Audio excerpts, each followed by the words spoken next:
Hi friends, నేను మీ హనీని. ఈరోజు మనం జొన్న దోశలు ఎలా తయారు చేసుకోవాలో చూద్దాం. మెత్తగా ఫ్లఫీగా ఉండేటటువంటి జొన్న దోశలు ఎలా తయారు చేసుకోవాలో చూద్దాం. ముందుగా ఎన్ని జొన్నలు కావాలో అన్నీ తీసుకోవాలి. గ్లాస్తో అయినా కప్తో అయినా మీ ఇష్టం.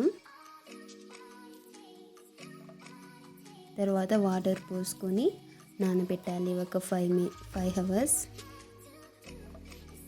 రైస్ కూడా సేమ్ అలానే నానబెట్టాలి, బాగా వాష్ చేసేసి.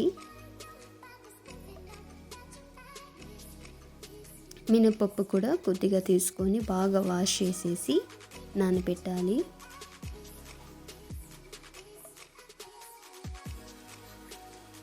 ఇప్పుడు మిక్సీ జార్ తీసుకొని మినపప్పులు ఇందులోకి వేసుకోవాలి. వేసుకున్న తర్వాత బాగా పేస్ట్ చేసుకోవాలి. రైస్ని కూడా సేమ్ అలానే పేస్ట్ చేసుకోవాలి ఇన్ మిక్సీ.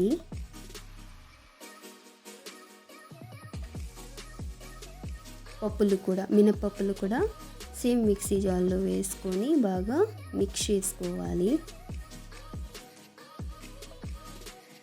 ఇప్పుడు అటుకులు, 1 కప్ అటుకులు తీసుకొని నానబెట్టేసి తర్వాత మిక్సీలోకి వేసుకొని బాగా పేస్ట్ చేసుకోవాలి. ఈ మిశ్రమం మొత్తం బాగా కలపాలి. చూడండి, మనకి చాలా మిక్స్ అయిపోయింది, బాగా గ్రైండ్ అయిపోయింది. ఇప్పుడు పులసనివ్వాలి ఒక 8 to 9 అవర్స్. ఇప్పుడు తీసి చూస్తే మనకి మిశ్రమం అనేది కొద్దిగా గట్టిగా అయిపోయి ఉంటుంది. మనకి ఎన్ని దోశలు కావాలో అంత పిండి మనం సపరేట్ చేసుకోవాలి. ఇప్పుడు తగినంత ఉప్పు, వంట సోడా వేసి బాగా కలుపుకోవాలి.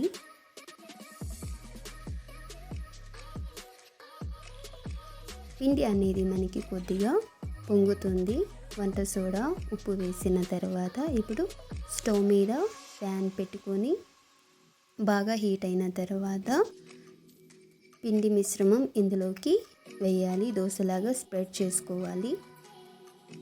ఇప్పుడు మూత పెట్టేసేసి ఒక 2 to 3 minutes కుక్ అయిన తర్వాత రిమూవ్ చేయాలి దోశని, ప్యాన్ని.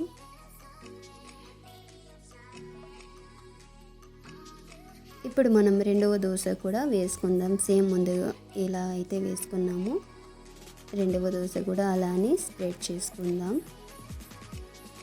ఒక 2 to 3 minutes బాగా కుక్ అవ్వాలి.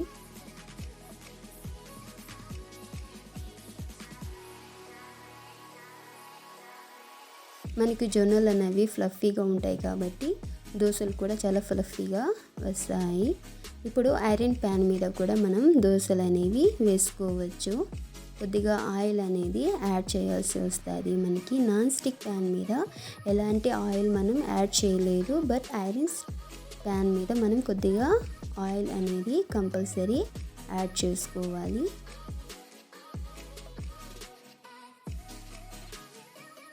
ఇలా ఆయిల్ అప్లై చేసిన తర్వాత